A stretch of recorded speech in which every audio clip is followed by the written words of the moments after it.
Okay, so it's 7:30 and we're going to get started. Welcome to the January meeting of the Johnson Space and Astronomical Society. I'm Doug Holland, the president, and this is our agenda for this evening. So if you are listening online, you can send questions or comments to jscaslive@gmail.com, or you can enter them in as a YouTube comment if you have an account. Asking a question in the audience or have a comment, we need to have you talk into the microphone so that people online can hear what you have to say. And B, where's B? B has the microphone tonight, so B will come around and she'll let you talk into her microphone, and then people will be able to hear you that are tuning in online. Okay, so before we start, we always like to ask if anyone, this is the first time you've come here, and if you are, we'd like for you to raise your hand, tell us your name and what your interest is in astronomy, right up there. And he's bringing you the mic. How you doing? My name is Christian Valentine. I'm actually from down in like closer to Stafford, Ireland area. Just made a drive out here today. Really interested in learning about everything you guys have going on, and you know, I'm actually looking to go back to school soon for astronomy. I work now in project management and looking to do a career change. So, thank you. Okay, so I have a piece of interesting information for you. We were looking for majors for our kids. We were looking at different things and which ones had the highest employment rate. And I can't explain it why, but right at the top was astronomy. For some reason, astronomy majors are almost fully employed, which I don't get, but there you go. Okay, who else first time here? Oh, B, over here. We got a whole crowd of them over here. See, what you guys do is first, you guys over here and then over there, so B has to run back and forth between the different sides. Okay, right here. Yeah. Yeah, I'm Lance Borden. I'm retired from Boeing. I worked 33 years at the space shuttle program, and amateur astronomer. Haven't been associated with a club in a long time, and so it's nice to come here and meet y'all. So been here 33 years. And this first time you come to one of these meetings? Yeah, I know, it's crazy. Well, I did the same thing, so I'm not quite that long, but pretty close. Yeah. Yeah. Okay. So, and this is my granddaughter, Kaylee. Hi. And excellent. We need that here. Look around. Okay. Thank you. Okay. Who else first time here? These two right there. Hi, my name is Jose Peña. I'm relatively new to Houston. I moved here. I graduated with a political science degree and work at a law firm, but I've always had a love of astronomy since I was a little kid. And I'm just happy to be here, happy to learn more about this interest that I've always had. So, yeah. Glad you're here. How about your associate? Hi, my name is Maura Hennessy. I just started working over at NASA, and I don't know that much about space, and I thought this would be a good opportunity to learn more. I saw about it in the NASA Roundup newsletter, and I went to school with Jose, and I know that he did astronomy research in our undergrad, and I made him come with me. Excellent. Very good. Now, Lance, I want you to see 6 months, 33 years. 6 months. Think about that for a little bit. Okay. Yeah. Okay. Anybody else first time here tonight? Want to miss anybody? Am I missing somebody? Okay, good enough. Thank you, B. What? Oh, I'm sorry. I didn't mean to miss you. Way over there, B. You guys are doing good though. You know, back and forth across the room. That's how you want to do it. Exercise. Oh, thank you. My name is Wes Kelly. I've attended a few of these meetings, though I confess sometimes when I pick up a telescope, I start looking through the wrong end. But I also teach some astronomy-related classes over at U of Houston Clear Lake, and we're trying to get a quorum together for next fall for orbital mechanics. You know, we just learned the basics of how orbits are calculated, and then in the subsequent term, we want to look at exoplanets. The trick is getting enough people together for the classes. We've done it one time so far, and we'd like to try to do it again. So some of you are thinking about going back to school and are interested in astronomy, as somebody mentioned, give us a call. Thank you. Okay, so Wes, what is a quorum in this case? How many you have? Last year, we did it, we needed about 10 students. And, But that, just in the physics department, that's rather difficult. And then the engineering people are pretty concentrated on their own subjects. okay. Hey, okay, Wes, I got a question for you. Okay, so there's some universities in the state of Texas where you get beyond a certain age, they let you go there for free. Right. Does UH Clear Lake do that? Right, 65. There you go, guys. If you're above 65, you go take orbital mechanics for free at UH Clear Lake, right? Fun. I think you do. I think you do get credit, right, Wes? So Wes, the question was, if you're over 65, you still get credit? And you don't pay for it? That I'm not expert on. I know we have a number of, if you enroll formally, I guess that would be answered there. Yeah. As far as visiting, the class to take it in, well, it doesn't sound like it's going to be that crowded. So you might want to just check it out. And then if you want to enroll formally or find out if but I think what it is formally is auditing. Okay, but you can enroll formally if you're 65 and it's free. Isn't that Right. true? Mhm. Or audit it? Yes, and I think essentially it's an audit. Right. But you, And, but you I- can't, but you you're- can't also take it for credit, because I know people who have been over 65 that's actually gotten degrees. Okay, they've well, gotten them that's for true free. too. Yeah. I don't know all the details on that. Okay, all And then right. if I do say something and I'm wrong, a Then we'll lightning hold bolt them will to strike it. me. Yeah. Okay. Now, anybody else? Did I miss anybody? I want to make sure I didn't miss anybody. Oh, there's one right there. Hi, Stan Lamb. I've been in the hobby for about 50 years and been in and out of the hobby. Missed a lot of the technology increases, advancements and things like that. I'm just getting back into that, getting into some astrophotography. A lot of equipment gets expensive.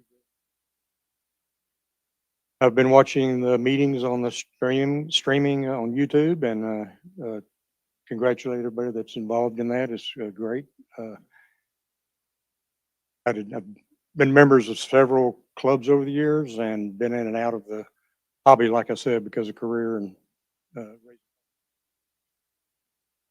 decided I'd get back into the clubs and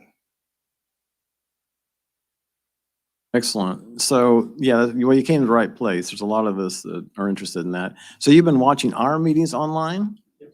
And you actually came in person? Hey. Anybody else want to admit that this is your first time here? I see at least two people I think are new. It's okay if you don't want to raise your hand. I wouldn't do it if I were you. Okay, good enough. Thank you, B. All righty, so first up, we have a super duper presentation here. Oh, no, sorry. Green button blues. Okay, when you guys leave, there's a green button to the right-hand side of the door out there. The doors normally are locked, so you have to push the button to the right-hand side of the door. It unlocks the door, and then you can open the door, all right? The door can't stay open for more than 20 seconds, or else it makes the alarm go off, and it stays on for a very long time. It's very miserable. So be sure, push the button to unlock the doors, go out, don't let the door stay open for more than 20 seconds. We all leave here, that's how we'll have to do it, I believe.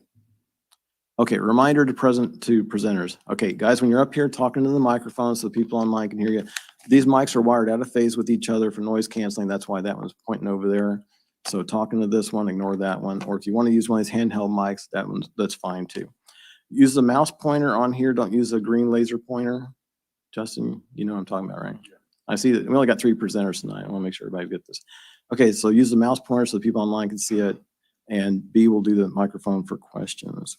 Okay, so our main speaker tonight is David Havlin, how a trip to see STS-127 liftoff ended up being a dive into Saturn history. So I want to tell you a little bit about David, even though if you guys have been around here for a long time, you probably know more about David than I do. But David's motto is cells by day and stars by night. So we're very grateful that David got released from his cell to be able to come and join us tonight. David has spent nearly 40 years in the biomedical research field in basic sciences, specifically immunology and autoimmunity, why your body attacks itself.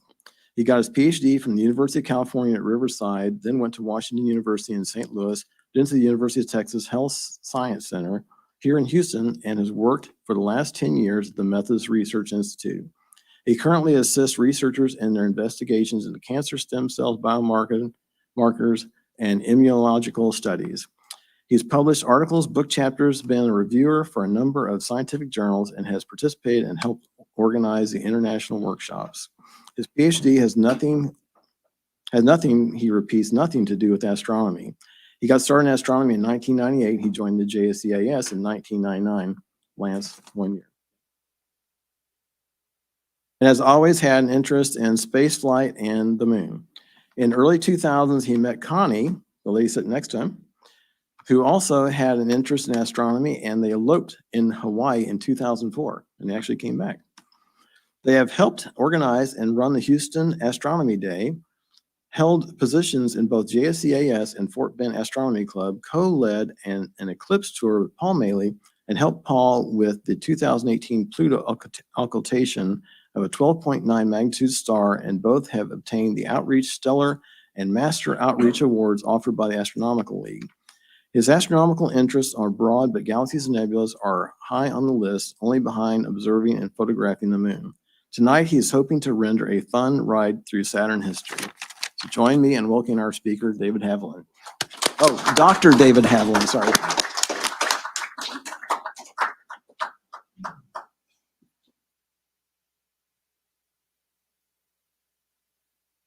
All right, thank you very much, Doug. I do want to mention also the gentleman that talked and said that has been on our YouTube page. Thank you for that, and the new members, by all means, go ahead and you're welcome to go ahead and take a peek into that YouTube page. There's a lot there. I don't want to beat my own drum, but I have a video there on considerations in buying a telescope. So if you're thinking about buying a telescope, that's another resource to consider. Okay. How a trip to CSTS 127 ended up being a deep dive into Saturn history. First of all, you are free to take any pictures through this talk that you wish. A lot of these pictures are public domain, so I can't say, oh, it's mine, and that's the end of it.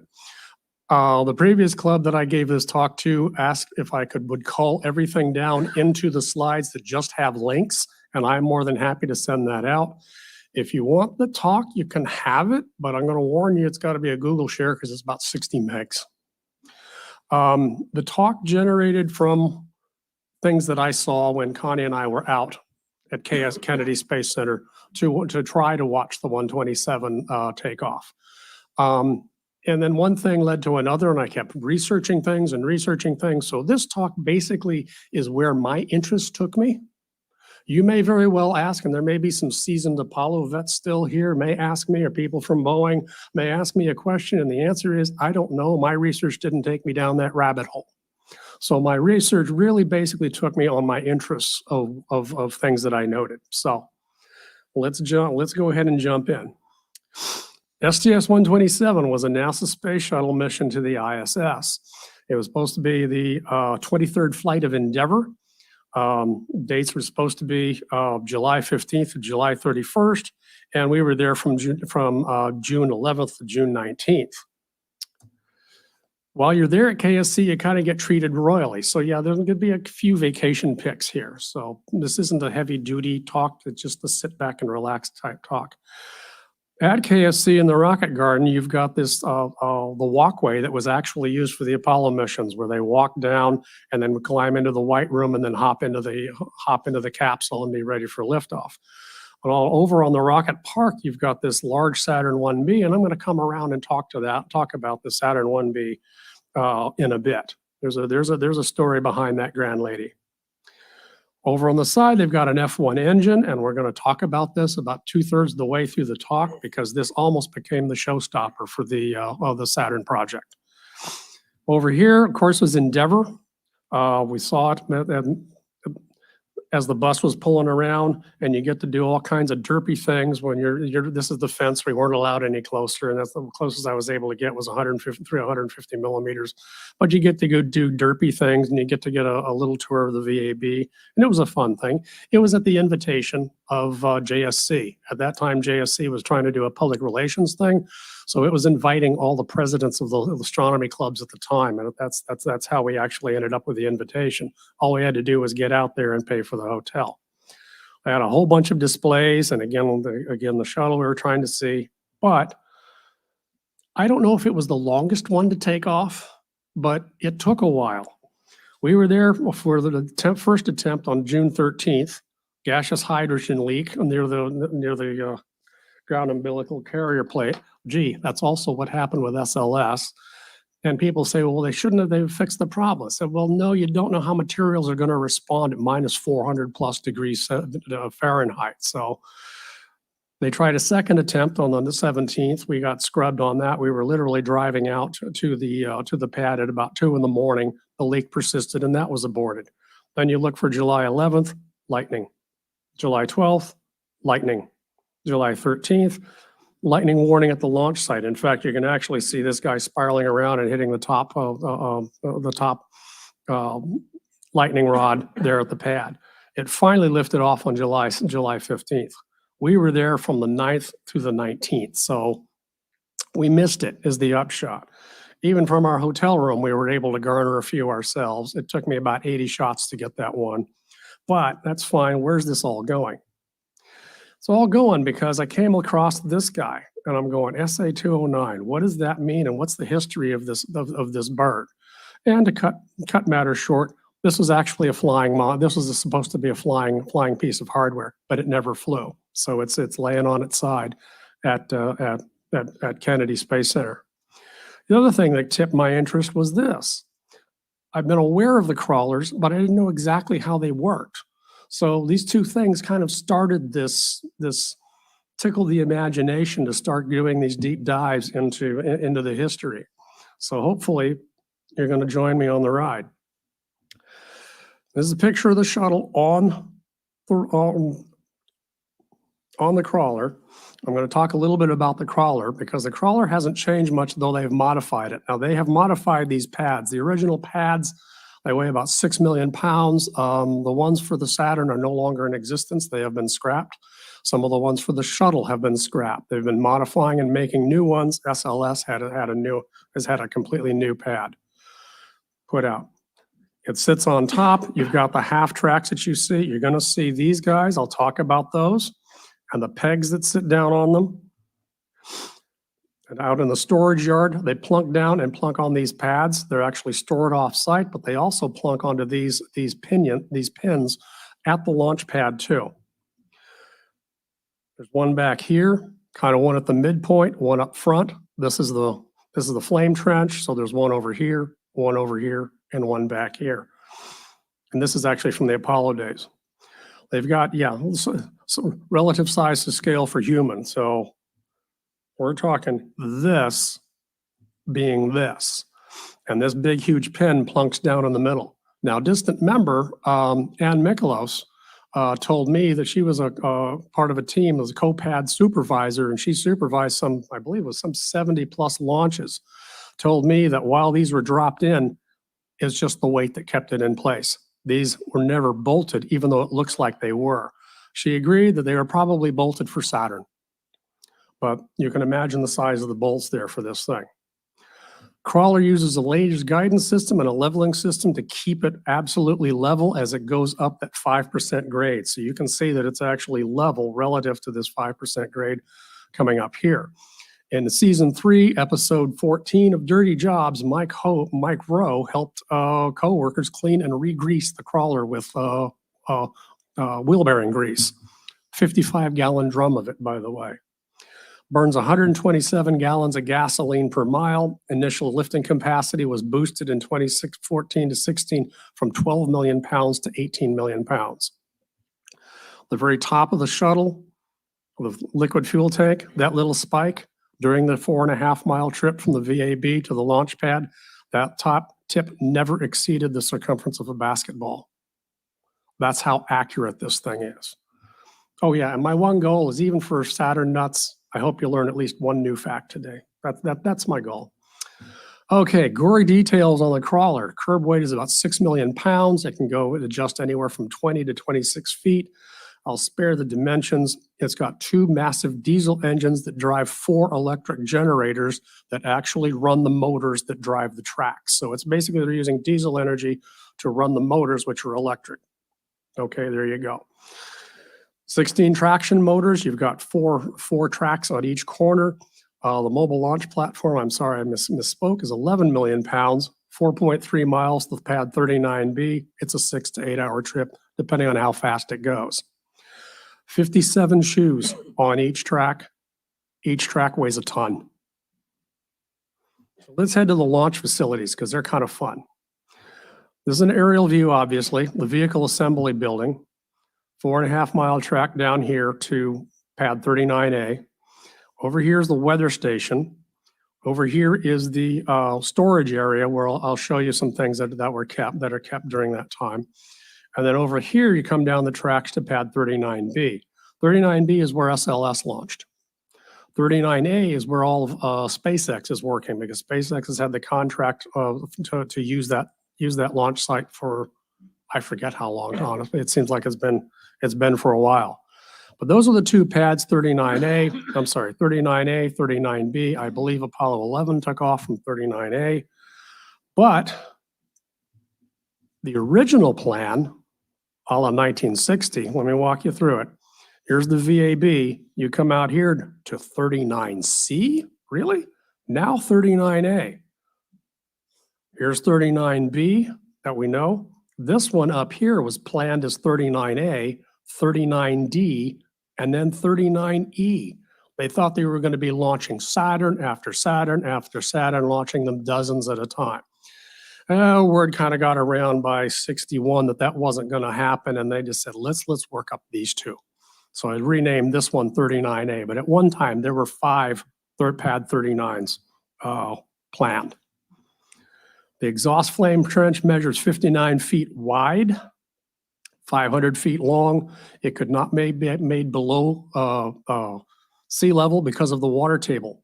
So they had to bring in a ton of dirt and raise it 42 feet above sea level. The surface had to withstand temperatures of 3,000 degrees Fahrenheit and a flame of traveling at 4 times the speed of sound. Flame deflector, I meant to say, the tiles in here are actually like the tiles on the shuttle, numbered and blended together, absolutely bare smooth. Because when you've got a flame ripping through at 4 times the speed of sound, an edge that might be coming up then becomes a hot spot. And the tiles can be ripped off. So the tiles down there are actually very, very smooth. At the bottom for the Saturn, you have an inverted flame deflector. 2 engines hit down here, 2 engines hit on the other side. The center engine hit a ceramic coating on the top that was an ablative coating that wears away. Had to be replaced after each launch. This thing is 15 meters wide, 13 meters high, 29 meters long, and weighed 317 tons. It had to be brought in by multiple forklifts. It was placed directly underneath. Here's the Saturn I on the mobile launch platform. This is the launch utility tower. This is probably on its way to the pad. I will talk much more extensively about this because some of you may not know what that is. That is the mobile service structure. Its history on the net is not very strong. It's like it was an absolutely critical part of the program, but they were torn up the minute the program was over. And there's not a lot of history on those. But all the way back here is your VAB. In addition to water using a sound suppression at the pad, oh yeah, by the way, at launch at ground zero, it's 165 decibels, even with water sound suppression. It's worse if the water sound suppression isn't there. The launch utility tower was also there to cool things off afterward, but this was also as a means of fire prevention should there have been an accident at the pad. First digression, if you were obsessed with the launch umbilical tower and you happen to have the Lego Saturn V, Get that website, and it will give you the parts list you need to buy so you can build your own launch utility tower out of Legos. There you go. Some people do that. Now, they're trying to put together the mobile service platform, that's not going to happen. So let's do a little quick look at launch complexes. Launch Complex 34 is one of the main Saturn 1 and Saturn 1 and 1B launches, along with Launch Complex 37. They were almost built together and to be mirror images of each other in their operation. This is a very early shot from the 60s. This is Saturn Apollo. You don't even notice there's a capsule on top, but this is Saturn 1 waiting for launch at this time. They're at pad 34. SA4 is there, is ready for launch as well. They had this gantry tower.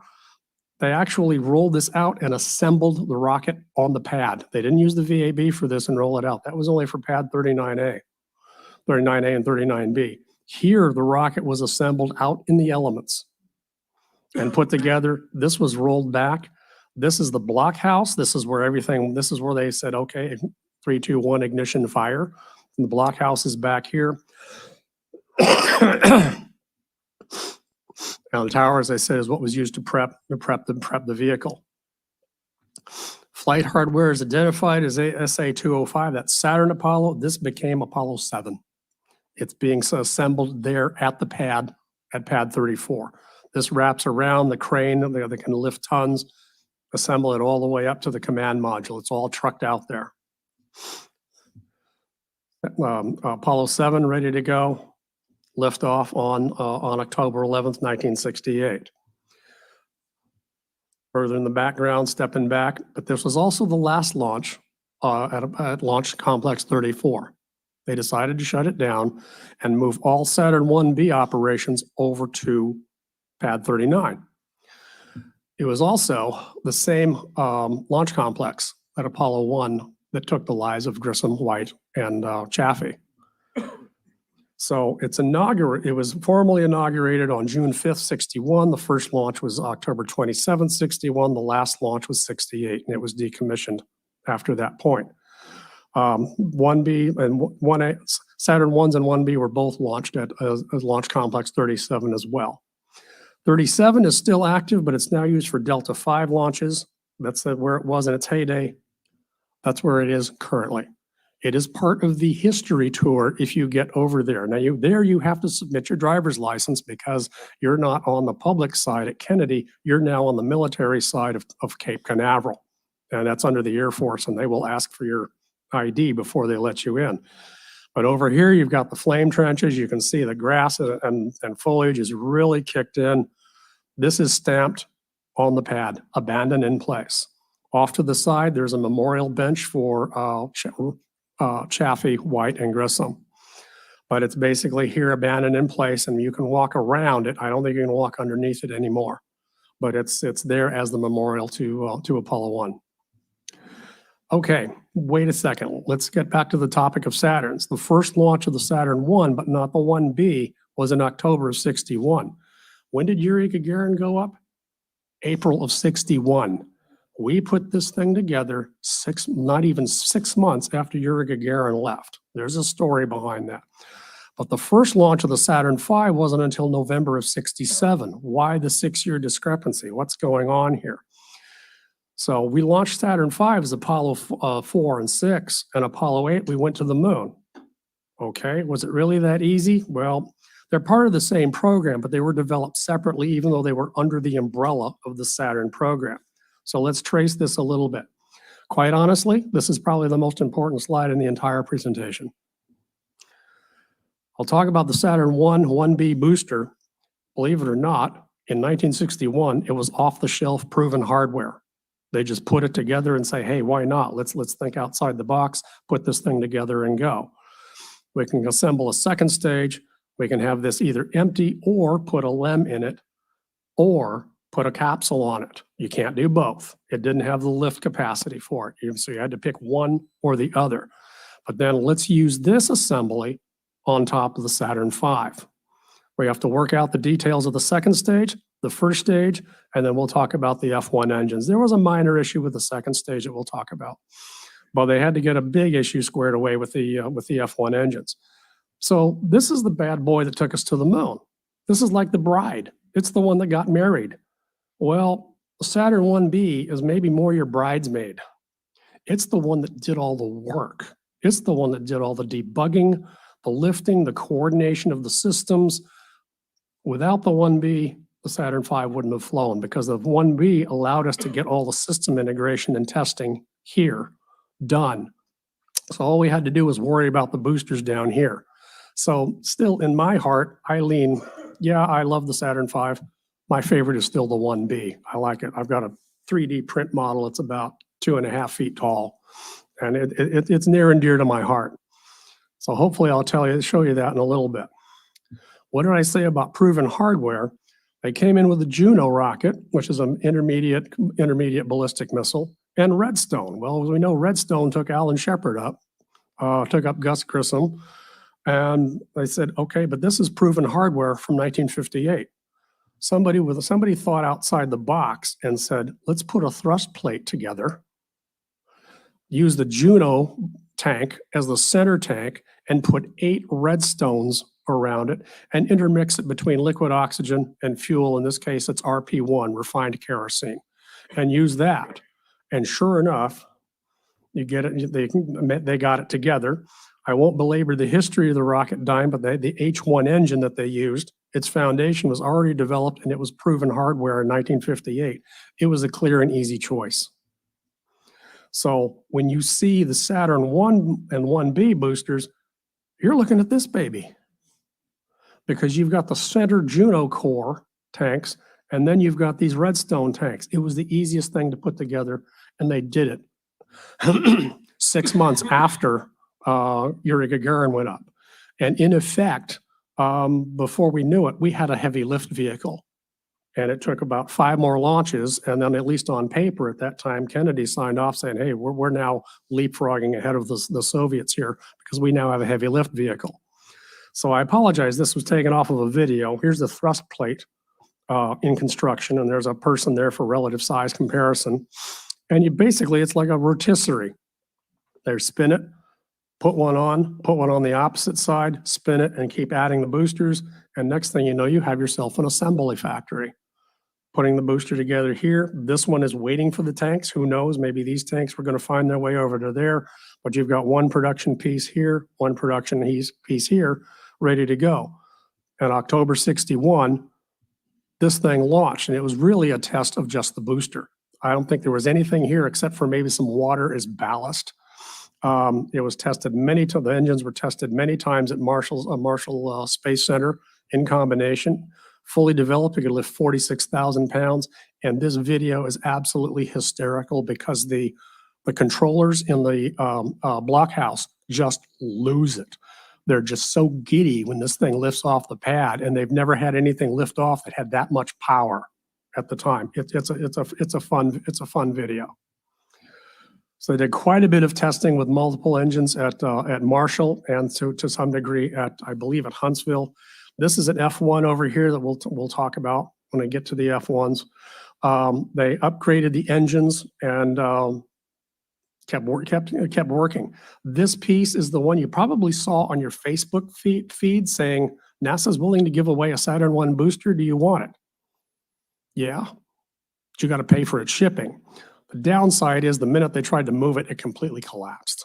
And it ended up in the scrap pile. I kind of wanted Space Center Houston to get it and bring it over, but that didn't happen. So Saturn Apollo all the way out, you can just see basic rockets here. Finally at SA5, they put fins on it. Here you start seeing boilerplate Apollo capsules on, and I'll define that as we go. I don't want to belabor the entire table, but SA1 was just basically a test. First flight test, second flight test, third flight test. The second and third one, they decided to fill the second stage with water and release it at 167 and 145 kilometers up. So they wanted to see what would happen. Cool to happen. Cool to be able to do that with that kind of hardware. Dummy second stage for the fourth one, SA5. Live second stage was the first time. This was the one on paper. This was obviously well after JFK's assassination. First one that JFK identified on paper that would put us ahead of the Soviets as far as lifting heavy capacity. SA6 or AS now instead of Saturn Apollo, it's Apollo Saturn is the first boilerplate CSM. What do they mean boilerplate? Boilerplate is a capsule that has the same, roughly this approximately the same weight, center of gravity, and same characteristics as what hopefully the real capsule will be when you finally stick a crew in it and launch it. The net is devoid of a lot of details about the boilerplates. I could not even get an accurate answer on how many were made, but somewhere between 29 and 34 boilerplate capsules were made. God knows where they are. Well, I do know where one is, and I'll tell you that. But boilerplate 13, what happened to 1 through 12? I don't know. Second boilerplate CSM, boilerplate 15, okay. They're actually here, they're testing the first and second, getting the first and second stages. Here out at AS 103, they actually put out a micrometeor satellite, which they also did for 104 and for 105. Now here, we upgraded the engines, and you can see we added the fins. And we also got a completely different configuration. We've also got this nose cone because the Saturn 1B was designed, this is now the Saturn 1B's designed to lift the LEM into low orbit. AS2 was one that a test of the second stage so that it could be relit. This one actually put the very first LEM into orbit, and they radio controlled the LEM to do what it was supposed to do because it wasn't ready for a flight crew at that time. However, sentimentally, this part all the way down was the booster originally assigned for Apollo 1. So they just said, okay, it's fine from here on up, we'll use that. And then as you see, AS205, Apollo 7, then 4 years later, Skylab 2, 3, 4, and Apollo Soyuz testing. So one suborbital test flight of the Block 1 CSM. They wanted to see how the CSM was going to perform in orbit and on reentry. Uncrewed test, suborbital test of the new Block 1 CSMs. The Block 1s were where they were in their evolution. Block 1s were just the test subjects, if you will. Block 2s were the ones where you put people in. SA-204, Apollo 1. Rocket was refitted for Apollo 5, tested the lunar module, as I mentioned, then Apollo 7, and then Skylab as we went all the way to Skylab 4. Then it starts getting sad. SA-209, standby for Skylab and later Apollo Soyuz rescue, not needed, currently on display at KSC Rocket Garden. So that's where my girl SA-209 came from. Skylab 5 was originally planned to lift Skylab's workshop into orbit and endure until the shuttle was ready. Oops. We know how that turned out. SA-210 was Apollo Soyuz, and then it was actually the last Saturn 1B flight. SA-211 is at Alabama, but these other remaining three were basically scrapped. But a lot of the work to getting us to the moon was done by Apollo 1 and 1B at that point. Speaking of boilerplates, this little guy is Little Joe, Little Joe 2, launched at White Sands. It was to test the launch escape system, the LES, to take the capsule off. So in normal circumstances, if this was a crewed mission, you'd have the commander with his finger on the button and said, if this mission's going south, I'm pushing the button, we're out of here. This thing fires and it goes. So what they did in this test, since this was a boilerplate capsule, they wired it so the booster is talking to the capsule. Are you okay? I'm okay. I'm okay. We're good. Well, on this particular flight, it did not quite reach altitude, as you can tell from the succeeding pictures.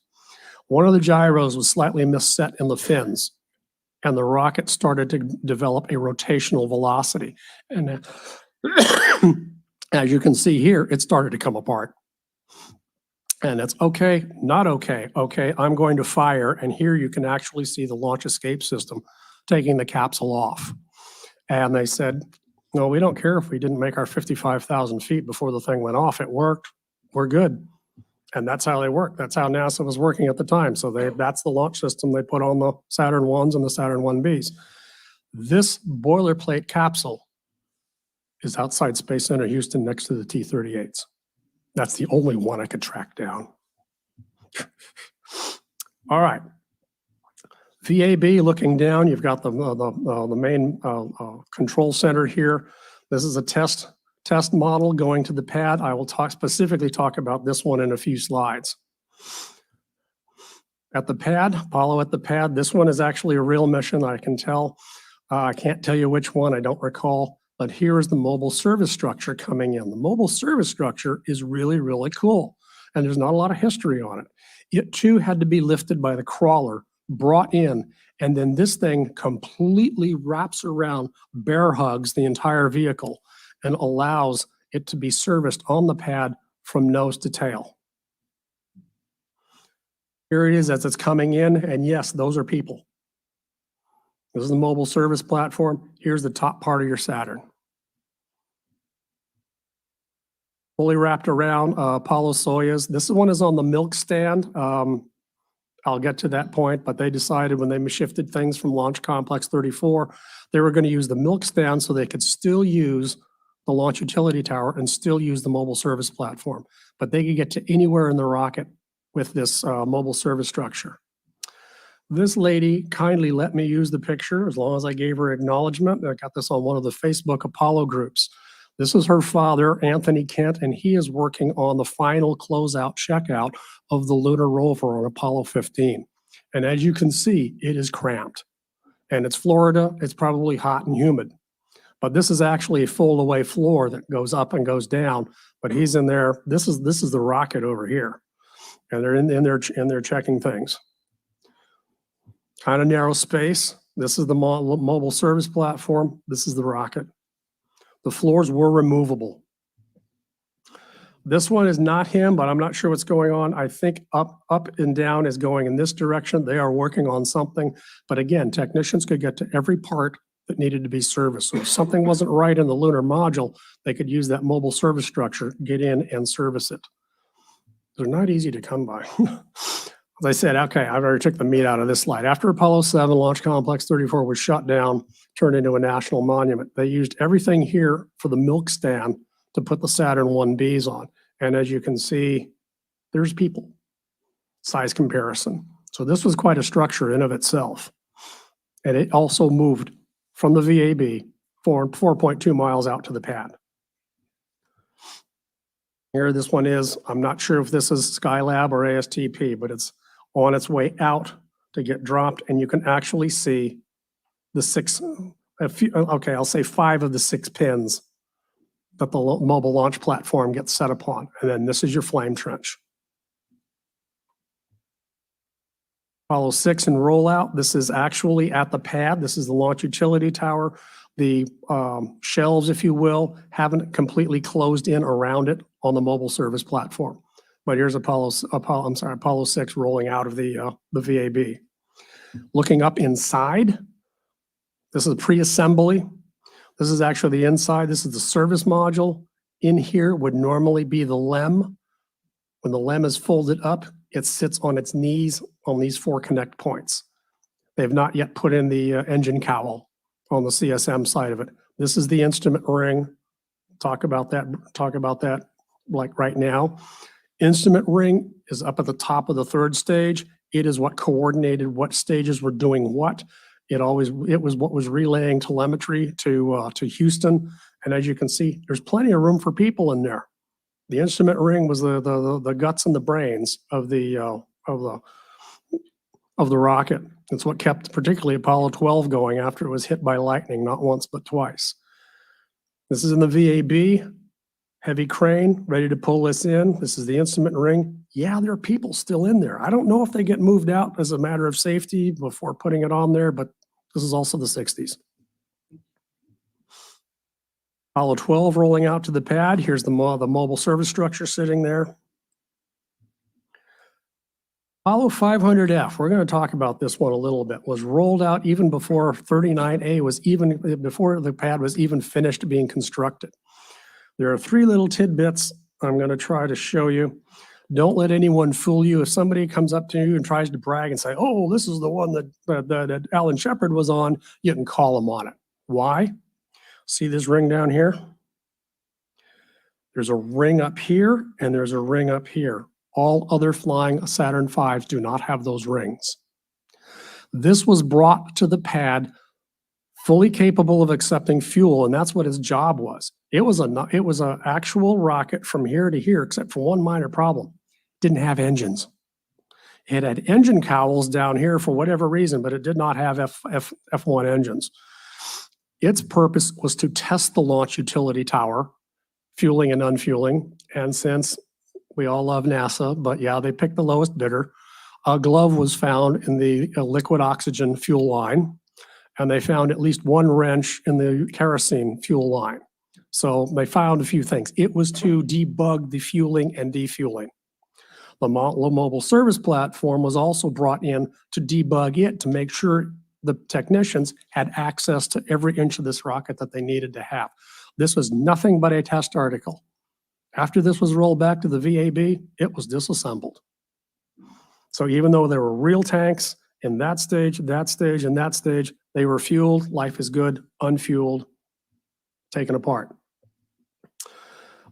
This was left over from the person to post it, but here is the launch utility tower for, I'm pretty sure, Apollo, what would be Skylab 2. I'm pretty sure this is Skylab, but I can't tell because it's completely engulfed by the mobile service structure. But here's how that mobile service structure wrapped around those for maintenance. This one is Skylab. It's completely wrapped around, ready to go. Beautiful view of the MSS pulling back. It's done. This one is ready to go. Yeah, there are people. They let people stay in there while this thing was being rolled back at whatever, 0.2 of a mile an hour. It was really, really interesting. When somebody said there's a person in there, I had to blow it up and look. And this is actually from Apollo 11. Earlier, VAB assembly. They were assembling 3 separate towers to roll back and forth. But yeah, this is a picture I came across of the VAB during its assembly in the early 60s. Well, this is pad 39. I think this is 39A under construction. This is all sand, all the stuff they had to bring in for its foundation. Still somewhat under construction, but one of the launch utility towers. And then, of course, the barge that came in to deliver the second stage. Third stage was flown in on the Guppy. You sometimes see it Ellington, but it all got brought to the vehicle assembly building and assembled. Interesting, this is actually Skylab. Now I'm going to be honest, I had to take Skylab out of this talk. It would have added another 30 minutes because there's a lot of stuff in Skylab that is taken for granted. But sitting over here is Skylab 2, ready to go. And note, it's fully wrapped by the mobile service structure as well. On the heartbreaking side, Apollo 18, Gordon from Apollo 12, Vance Brand, Harrison Schmitt, but as we know, Harrison Schmitt was able to jump ship and be on Apollo 17. Apollo 19 was going to be headed up by Fred Hayes. Apollo 20 was going to be headed up by Stu Rosa, who flew with Alan Shepard on Apollo 14. But these latter 3 missions ended up being canceled. I like this one because this is Skylab, of course. This little booger is what caused all the problems during the liftoff. I can come back later and talk about Skylab at another time. But this other structure up here was also part of the launch utility tower. It's strapped onto the vehicle to keep it from rocking back and forth, rocking too much. Skylab 5 crew, proposed but unknown but unflown. Vance Brand, William Lenore, and Don Lynn to reboost the shuttle. Yeah, kind of a sentimental slide, but it was there. The one thing though, this website is really cool. It gives you the primary crew and the backup crew of everything from Alan Shepard's first flight all the way to what should have been Apollo 20. It's a really cool website to spend your lunch hour, let's put it that way. Have fun with it. And you find out John Glenn was like backup for the first two Mercury launches. I'm going to pass that one. Let's jump into some fun stuff. Let's talk about rocket fuels. RP1 is highly refined kerosene, liquid oxygen, liquid hydrogen, ethanol, hydrazine, dinitrogen tetroxide, even hydrogen peroxide were used as rocket fuels. Too many to consider here. Redstone rockets used ethanol and liquid oxygen. Gemini used aerozine, or a version of hydrazine, and nitrogen tetroxide. We're going to talk about those. Saturn used RP1, liquid oxygen, and then liquid oxygen and hydrogen for the second and third stages, plus hypergols. We're going to talk about those. As Wikipedia will talk extensively about various rocket fuels. Let's dive into hypergolics. What are they? Because they were heavily used during the space program. I'm going to start with dinitrogen tetroxide. It's nasty. I'm going to summarize all of that. It's really nasty. Let's jump, if you want, there's the pub chem on it. Let's jump right down to hazards. Occupational hepatic toxin, toxic to your liver. Burn skin and eyes, inhalation can be fatal. Let's go to the other side. Let's go for hydrazine, monomethyl hydrazine, colorless ammonia-like smell, used in many applications, toxic to skin, inhalation hazard, eye irritant, can cause burning, concentrated amounts. Why do we want to use this stuff? Because when you mix these two together, they spontaneously combust. If you've taken thermodynamics, then they are a perfect example of what is called a positive delta G. You want to be somewhere else when those two get mixed. There's a really cool video here where the guy does this in a chemical fume hood, and everything is burned the minute it's put in, depending on how much is added. Chemistry terms, mixing these results in a heat-generating exothermic reaction, which makes them ideal for use in space, but they've got to be handled with extreme caution. Considerations of fuel, impulse, weight, and safety. They're very, very efficient fuel. They're just nasty as hell to work with. All the Titans that launched the Gemini were used nothing but hypergols. OMS pods in the shuttle are reaction control systems in the Gemini and Apollo SPS all used hypergols. The only use now is in the old Delta, is now in the Delta II rocket, but the single use of an engine using hypergols is now a myth. There was a lot of talk saying, well, if you're using a hypergolic engine, you use it once, you can't reignite it. No, you can. If your reaction valves are good quality, you can use them. You can use them again. And in fact, they demonstrated that on Apollo 13's rescue. They fired that engine a number of times. It was only designed to be fired once. Again, I encourage you to check out the YouTubes on these. Have hypergols caused problems? Yes. This is Apollo 15 coming down, and you're going to see, hey, two good shoots. What happened to this one? Hypergols venting from the capsule intermixed with the parachute and destroyed the parachute. Fortunately, the capsule is designed to land on two chutes. They landed 32 seconds sooner than expected. No big deal. Okay. However, Apollo-Soyuz with Tom Stafford, Vance Brand, and Deke Slayton was almost a disaster. Drogue chute deployed at 24,000 feet. The capsule assumed stable 2, or what is an apex down position. The 3 self-inflating balloons righted the spacecraft, but Vance Brand admits fault. He said he did not close the reaction valve. Why it's not automatic, I don't know, and my research did not tell me why it's not automatic. But suffice it to say, hypergols were vented and they came right back into the fresh air vent, and the entire capsule was flooded with hypergols. Stafford was able to stay with it. He noted Slayton was barely conscious. Vance Brand was totally unconscious. He closed the vent and put oxygen masks on them and put oxygen masks on himself.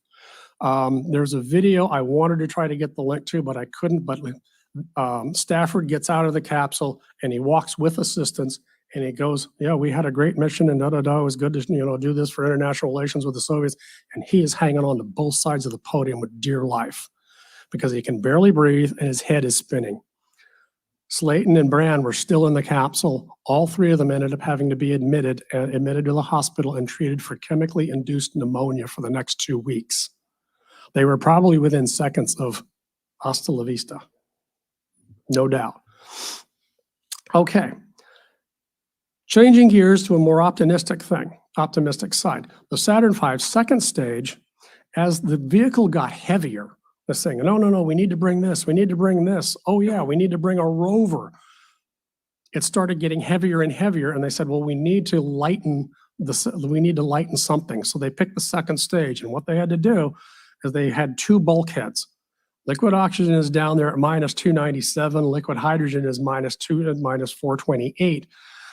You don't want this guy warming up this guy because that's going to create a problem when the fuel needs to be delivered.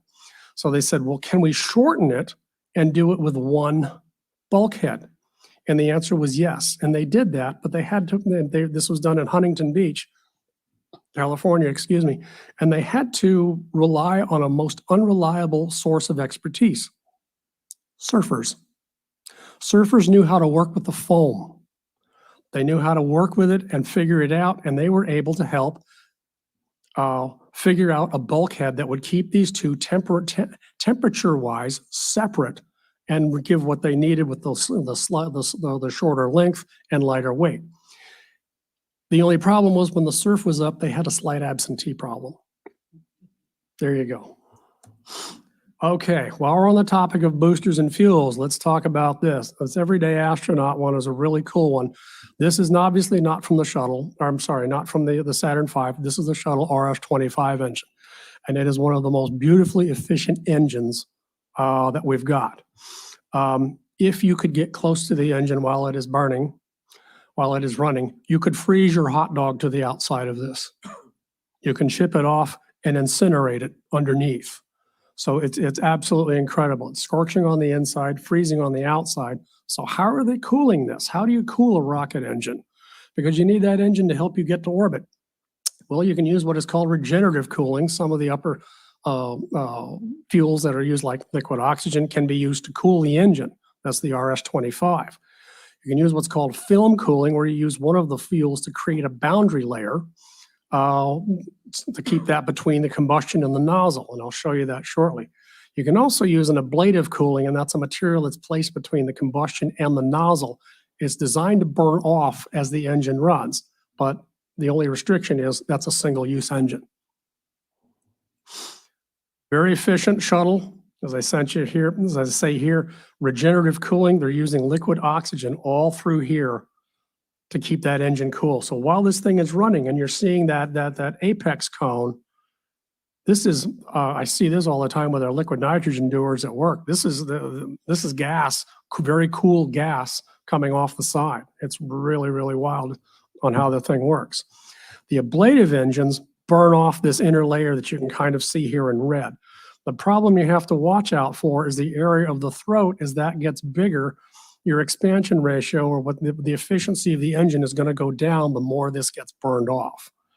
But it helps. I bring you to here, this is the shuttle, and this is oxygen and hydrogen out the main engines, and you're seeing it's pretty colorless except for the shock cones, and this is all steam. Well, the United Launch Alliance Delta IV also uses oxygen and hydrogen. So why is it all orange? They're using a carbon material as an ablative material to burn off, and that's what's giving it that odd color. These can be reused. Those engines are single use only. Now, let's talk about our big boy here. Notice you've got two different kind of structures up here and underneath here. This is 12 feet, 12.2 feet across. Don't let this deceive you. This is 44 inches from here to here. This is the thrust plate from a Saturn F1 engine. I do want to mention one little thing. Saturn 1B used the H engines. The second stage and the third stage of the Saturn V used the J engines. But this is the F. Isn't F before all those others? Where did the F1 engine actually come from? The F1 engine was actually designed by Rocketdyne in 1955 for the Air Force. But the Air Force, it was all built, it was tested a little bit, but the big problem with the F1 engine did not manifest at that time. The Air Force decided not to use it. Apollo came around and they said, that engine can put out the thrust we need, let's test it. And I'll get to those issues shortly.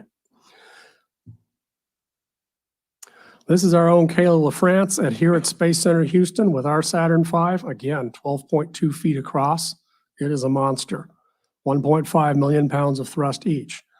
How it works is it does regenerative cooling at the top, and that process that I described about film cooling, it does it down here.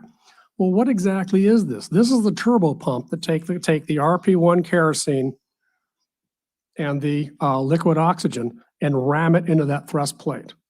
But it burns the fuel, and its exhaust comes out here. So what you're getting is getting a film cooling effect out here and using regenerative cooling at the top. So this is a diagram of the thrust plate, and what these are doing is they're spitting at each other. You'll see this one is oxidizer, so that'd be your oxygen. Fuel would be the RP1. They're spitting at each other, atomizing the fuel so that it can be burned, and the entire thing is covered like this. I'll talk about these baffles later, but you can actually see all these things. I've seen numbers all over the map. 16,000 gallons of both fuels a second. So in other words, 8,000 of liquid oxygen, 8,000 of RP1, 16,000 a second for all 5 engines. This thing gobbles the fuel. So how do you burn your fuels? You can lose it lean and oxygen rich, as we know.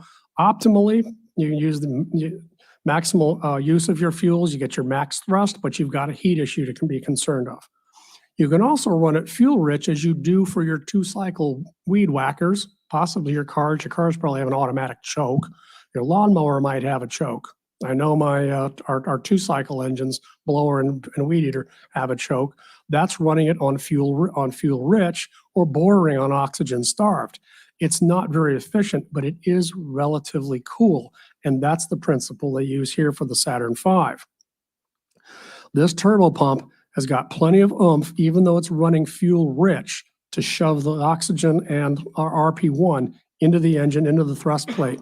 Its exhaust is still fuel rich with incompletely burned fuel, RP1, and it's shoved into these exhaust ports. If you want to look at them as Jabba the Hutt's tail, that's, that's fine too. But you can see they kind of wrap all the way around. Here they are here. You can actually see the fine little tubes. This is where the regenerative cooling would be. You've got the exhaust down coming here. Come in on these sets of nuts. Basically that's what I'm going to call it, nuts. You're going to dial in. This is the exhaust tube again. Dial in here. Now, in your mind, take a wrench, take those nuts off. Now look inside. Here's where the nuts were bolting onto that lower skirt. You've got all these vents, and that slightly unburned RP1 is coming through these vents to make that film. Here are your cooling tubes on the upper side, where you're getting the cooling from the cryogenics. Now fully assembled and looking in, here are your tubes that's being regeneratively cooled. Now you've got this, I don't know the dimension, I looked it up, I'm going to guess, I'm going to say maybe it's 3/4 of an inch. But you've got now coming out from the plane of the screen, you've got a thin layer of very oxygen-starved exhaust coming out of the nozzle at you. And then what you see on liftoff, and I should have included a small video of it, you usually will see there's the cone, and if you've seen it, and many of you know it, this is just rippling. It's rippling all over the place. You're actually seeing differences in light, dark, and the fuel back here. This is that unspent fuel that's being used as a film coolant for the bottom half of this engine. The top part is regenerative. The bottom of your cones, the bottom of your nozzles is right here. This isn't the bottom of the nozzle. This is the fuel coming out. And it's like, oh, I finally got oxygen, and it gets burned. The Scott Manley, I love the guy, big, thick Scottish accent. He's got a great YouTube on how to start an F1 engine. It's a pretty awesome video. This is my second intermission slide. If we're good to keep going, Doug, wherever you ended up. If we keep going, I've only got about 15 or 16 slides left, but go. Okay. That was the vote from the last club too. Okay. Saturn V empty, weighed about 300,000 pounds, fully fueled. It was 6 million pounds. Each F1 engine delivered 1.5 million pounds for 7.5 million total. That 1 million pound difference is why the Saturn V tended to lumber off the pad. Anybody watch the SLS launch and wonder how come that thing just leapfrogged off? It's about SLS is about 5.5 million pounds, but fully loaded, but was developing upwards of 8.5 million pounds of thrust. So when I looked at the replay, just boom, went right up. Saturn always looked to me like it lumbers off the pad. Perspective, this is inside the tanks. These are the 4 feeds that go down into the other tank. People for perspective. There's a lot of liquid in this tank. It's a flying thermos. Given the size of the F1 nozzle, a new problem presented itself that did not reveal itself when the engine was being first shown to the U.S. Air Force. It needed the thrust, but they never worked with nozzles this big. And as I said, it almost became a showstopper of the program.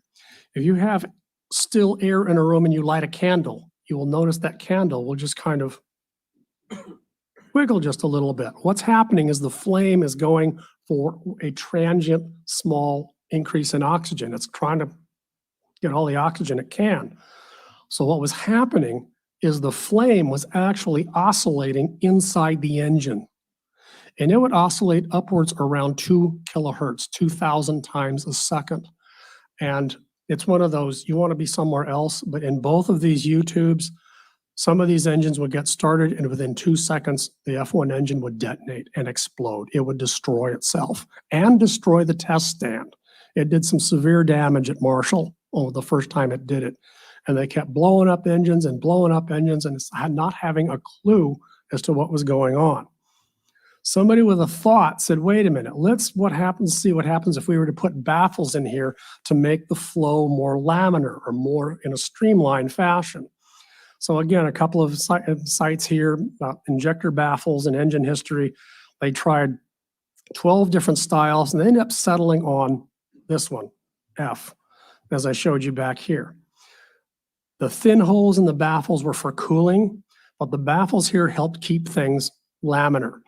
Now you might notice these little silver things, it looks like you'd fit a slotted screwdriver in. Those were hypergolic igniters, just in case some of the fuel got too far and not ignited early enough, it was there to get them going. So it was there to try to keep a consistent flame going from maybe 4 inches away from that thrust plate and keep that going. Once they put these baffles in, I did a count and I hope I'm not miscounting. 75 F1 engines later, we didn't have a single failure. That engines are all the way up through Skylab. They even got to the point they said, okay, let's try to break it. They would attach explosives to some of these vanes and blow them up during a test. And they found they could kill about 50% of the vanes, and the flow of rocket fuel through the engine was still fairly laminar. So they did a good job with that, but that's why it came out the way it did. Snag from a video. I apologize for the resolution, but he's fitting it in the factory. Then it gets welded into place, and they have to be put in a precise place so that they're not covering any of the holes in the injector plate. So Apollo 4 launched on November 9th, 67, Saturn V, otherwise absolutely flawless flight. Everything went according to plan. They said, okay, let's do it again, demonstrate readiness for manned crewed flight. Apollo 6 launched on April 4th, 1968, was an absolute freaking disaster.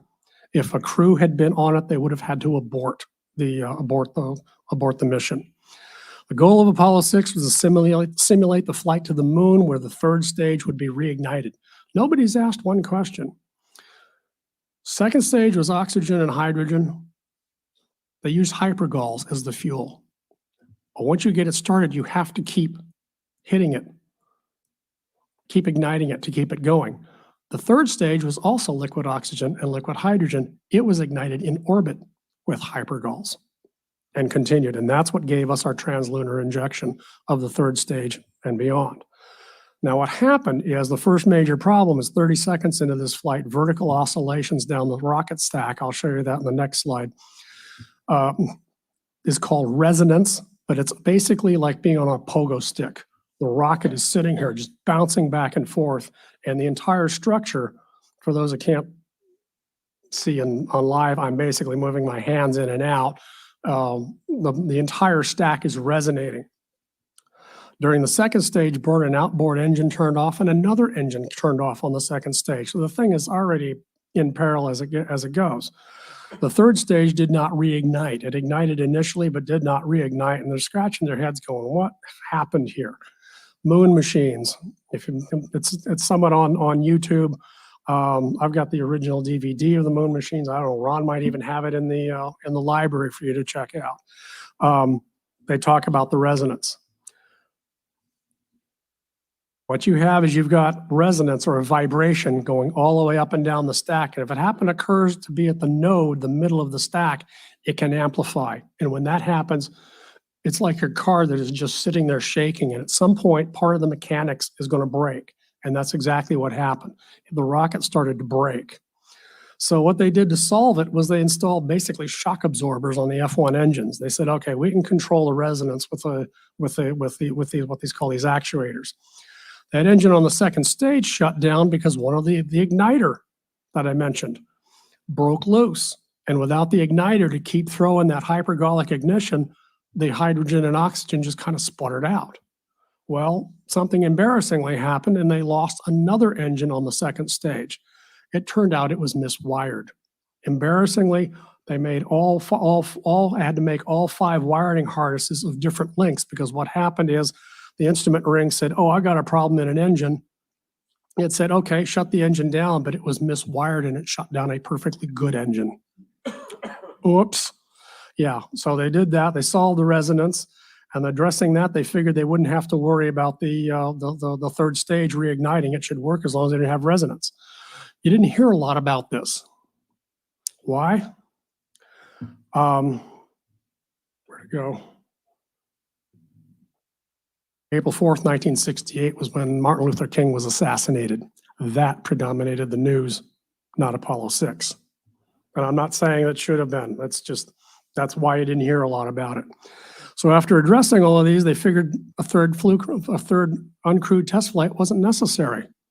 And so in one of the guttiest moves, they put Borman, Anders, and Lovell and launched Apollo 8.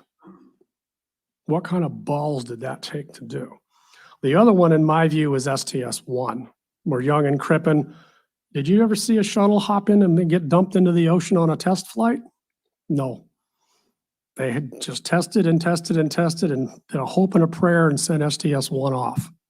Same kind of gumption, but this one was really a ballsy approach to go all the way out to the moon. There's another little issue to come up. As you get higher in altitude, yes, your flame is going to start creeping up into the vehicle, onto the vehicle. The vehicle is designed to take it to a degree, but this is because now you don't have atmospheric pressure pushing your flame in. So as you go higher and higher, you actually need a bigger nozzle. There's a term for it that escapes me, and I think it's on the next slide, but you can actually, if you think about it, everybody here has probably seen a SpaceX launch. You've got what, 12 Merlin engines in the first stage? You only have one in the second stage, but the cone on that second stage is as wide as the rocket is wide. Because there it's accommodating for the vacuum and being able to push the thrust out. Otherwise, in space, your thrust will go laterally, and that becomes a problem. So lack of external air pressures at higher altitude can cause problems with nozzles, and that's a whole nother rabbit hole that I said, oh no, after 2 hours of videos and research, I said, I can't really talk a lot about this. But if you research it, it'll take you down the rabbit hole of single stage to orbit engines, and you fall into the discussion of aerospike engines. Everyday Astronaut has a wonderful video on this. This is an actual horizontal aerospike engine. And the advantage is, yeah, they're moving parts, but in order to get into orbit, you don't have to dump hardware. You don't have to lose a first stage or a second stage. You can use the same engine and get all the way up there. You can adjust your cone as a function of the outside pressure and then have what you need to travel around in space. Somebody with a brain realized that, and in probably 1975, the Millennium Falcon has a horizontal aerospike engine. And if you look through other science fiction movies, a lot of the rockets out there have aerospike engines. No aerospike engine has so far been led to the pad because to get all of that functionality, they weigh a freaking ton. So it's all about weight right now. So there are Rocketdyne is working on them. Not Musk. I wouldn't doubt it though, but there's somebody else that's listed in that video. There is active work going on with aerospike engines. Let's talk a little bit about staging. A lot of people have seen these coming off. This is the first stage, interstage ring. Everyone in this room has seen this picture. Every documentary film from First Man to Apollo 11, moon machines, pick one, has seen this particular one. And everybody walks away thinking it's a Saturn V. No, it's AS202. It's a Saturn 1B. This is actually the first stage. This is actually the second stage taking off. Anything for the third stage of the Saturn V had 4 Ullage motors, and I'll define those very, very shortly. But frequently this is presented as a Saturn V footage when it's actually a Saturn 1B. Yeah, this was used as the third stage of the Saturn V, but it's a great shot and it's used all over the place. But just know that when you see it, it's really a Saturn 1B. Let's talk about this boy. This is Apollo 11. This is the staging at, 52 miles and 6,000 miles an hour. The interstage ring is still there, but you're seeing a little bit of plumes here. You're seeing this, the first stage, the spent first stage here. This is just exhaust of the fuel and the liquid oxygen. But the problem is you don't need this slamming into this. That's a bad day. So you need a nudge to get this oomph pushed up just a little bit until you can ignite your engines. That does 2 things. That gets you a little further away from this. That also sends all your liquids to the bottom of their respective tanks so they can prime the engines and you can ignite your second stage engines. You still don't want this guy coming at you. So what you do is you see these white specks here on top of the engine cowls. Retro rockets. They're designed to burn through the engine cowls, each of them 87,000 pounds to burn 0.6 seconds. They had 4 of them. So what that's supposed to do now is give this first stage a nudge backwards to help separate them. So next time you're at Space Center Houston, here is I'm thinking this is the third stage, and this would be the second stage. Even some of the tour guides there don't know what these are. These are the Ullage motors. And that's what these are for, is to push this away from this during staging. I love Amy Shiratital. How many engines and motors does it take to get a Saturn V to the moon and back? She defines the difference between an engine and a motor. And it takes how many engines did it take to get the Saturn V to the moon for getting the launch escape system? 83. She'll go through an engine by engine count, and it's a really, really, really cool video. That includes the 16 on the command service module and not only the 16, but the 32 on the, 16 on the LEM as well. Okay, one little digression. I've only got about literally three slides left, and I can let you go. STS Atlantis. Why is he talking about that? Bear with me for 2 slides. Literally the second flight after Challenger in 1986, completely classified mission to deploy a DoD satellite. Launched December 2nd. The ablative nose cone of the right solid rocket booster disintegrated and completely peppered the starboard side of Atlantis. Upon landing, they realized how much damage had been done. Over 700 damaged tiles were incurred, and including the tile taken out that covered the L-band antenna. Fortunately, this was steel, so this did not have the burn-through issue that Columbia did in 2003. Robert Gibson was the commander. When they got to orbit, paraphrased but not paraphrased, he looked out and saw the starboard OMS pod and said, "We're going to die on re-entry." They tried to send the pictures back down to Houston. It was a DoD mission. Everything had to be encrypted. The pictures they got in Houston were so bad, did not have the resolution they needed to show the damage. The guys on the ground were going, "There's nothing wrong with that. That's fine. Just keep flying." Yeah, right. It was, everybody agreed after the fact, it was a close call. Once it was on the ground at Edwards, the guys were picking over the shuttle, scratching their heads going, oh, sweet Jesus, we dodged a bullet here. Because this was only the second flight after Challenger. If this thing had gone down, the wreckage would have been in the Pacific. Engineers wouldn't have been able to figure out the cause. And it would have possibly completely shut down the program at that point. I mean, you lose Challenger, you get one successful mission, you lose the next one? No, it's gone.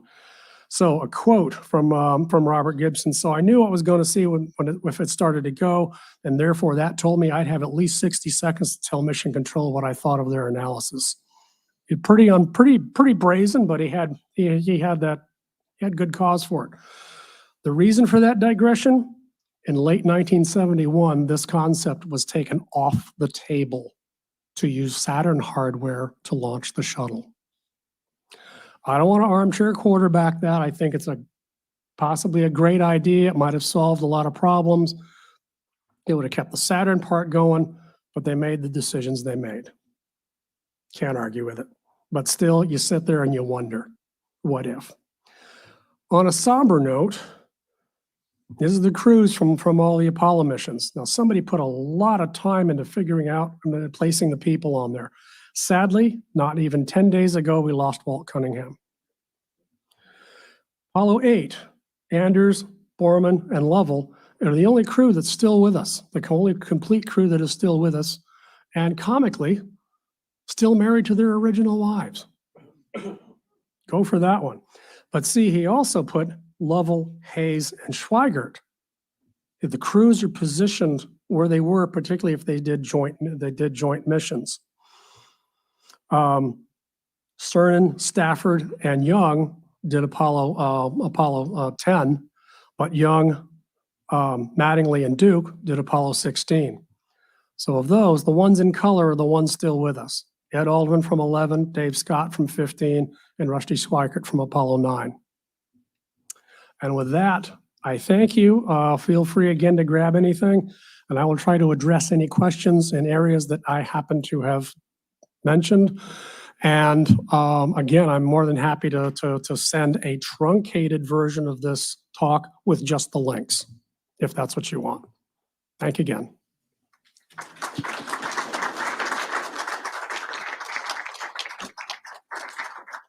And I hope you learned, everybody learned one fact they didn't know.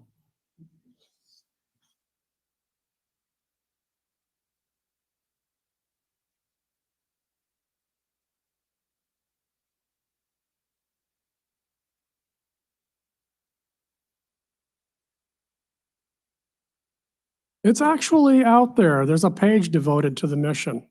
That's where I got some of that from. Ron. We've been dependent on the Russians, of course, getting us to the ISS. This was terribly complicated. The Soviets at the time were keeping up with these design problems. They had their own set of design problems. We all know the N1 or the Zon or the N1, their moonshot never got off the pad. They had large engine problems too. That thing kept exploding on the pad. So they had their set of problems until they finally developed the Soyuz that we now know, which actually ended up being very well proven hardware. Some 300 plus launches is how we were able to, hitch a ride with them. It's just geopolitics and money. I was always antsy about not wanting to fly on Russian hardware because I knew the deal could go belly up because of silly things. But yeah. Yeah. Now, somebody didn't ask, the Saturn 1B could lift the LEM or lift the command module. Could you put the two together, do two Saturn 1B launches, and then go to the moon?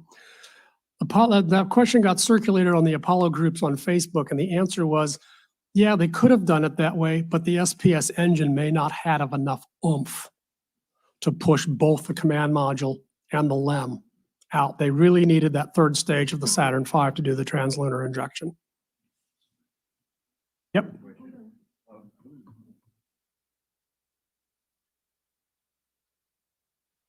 Hollow engines are not throttleable, the F1 engines, but the shuttle, I thought shuttle was the first throttleable engine. Shuttle is throttleable, yeah. Yeah, and I thought it was, Um, I didn't know that, I thought the Saturn was not.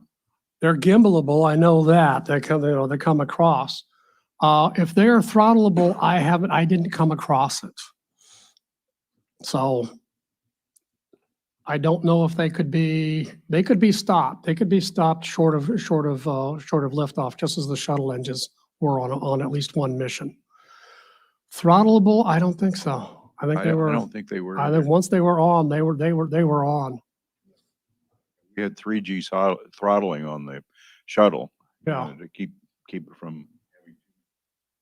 Yeah.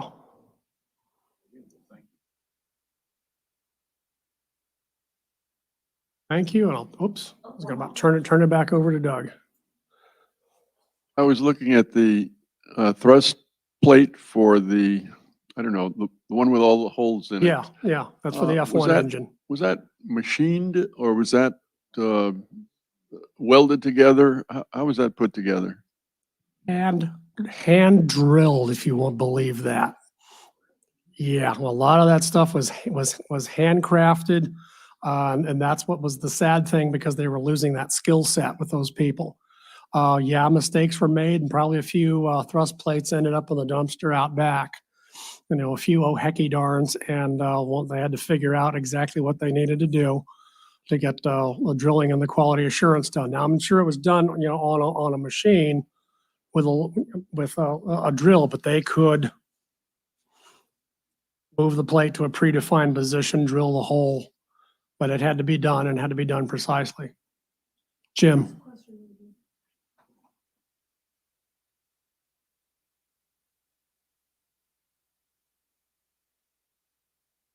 So the shuttle had to worry about max Q, and that's why they would throttle it down. The rockets for Saturn didn't have to worry about it. I never came across anything about it. I mean, it lends to this gentleman's question on whether the F5s were throttleable, and I didn't come across anything that said that they were. I mean, obviously, by the time it was even 25 miles up, the thrust was quite strong because it had dumped like a third of its liquid weight. But I didn't come across anything that said that those engines were throttleable, and I could be wrong.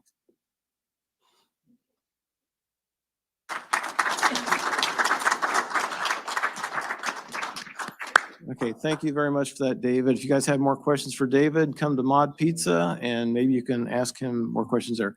Next up, I'd like to let Ron talk to us about the DVD library. Oh, microphone. After several years now, I will start bringing the library back, starting with the next meeting. And what you see there, the Infinite Cosmos, of course, is from Astronomy Magazine. And we have great courses, we have discoveries, and there's probably, I don't know, 200 DVDs.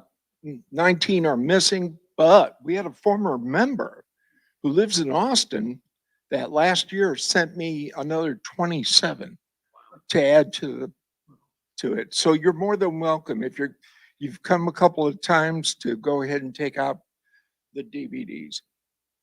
Thank you. All right, so next month, come and check something out from the DVD library. Okay, the meeting after the meeting, when we get done here, we're gonna go to Mod Pizza. It's, you go up Middlebrook, you take a left on Clear Lake City Boulevard. It's the one right in front of HEB at the corner of El Dorado and Clear Lake City Boulevard.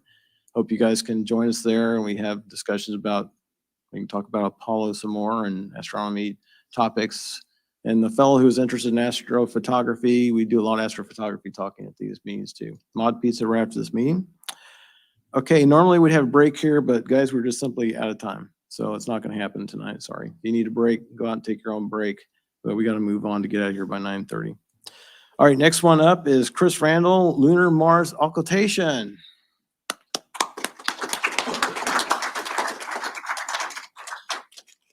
Well, let's make sure I know how to do this. I brought my notes in case I forget. I wrote the presentation a while back, so.